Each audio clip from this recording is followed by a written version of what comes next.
श्री स्वामी समर्थ.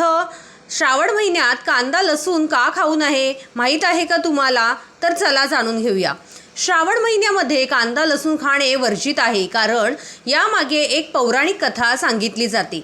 ही कथा म्हणजे समुद्र मंथनाची आहे.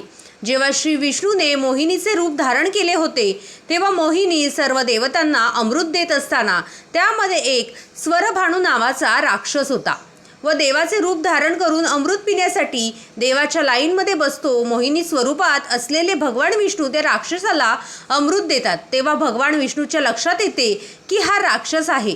तेव्हा भगवान विष्णू पूर्ण रूपात येऊन सुदर्शन चक्राने त्या राक्षसाचे 2 तुकडे करतात. एक धड आणि दुसरे मुंडके, आणि धडमधून निघालेले रक्त जमिनीवर सांडते.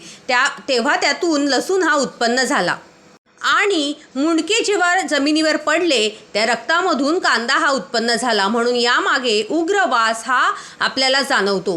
पण त्या राक्षसांनी अमृत ग्रहण केल्यामुळे त्याचे शरीर नष्ट झाले नाही, म्हणून मुंडकं हे राहू व धड म्हणजे केतू उत्पन्न झाले. त्यामुळे देवाच्या कोणत्याही धार्मिक कार्यामध्ये लसूण कांदा खाणे वर्जित आहे. त्यामुळे कांदा लसूण हे तामसिक पदार्थांमध्ये येतात.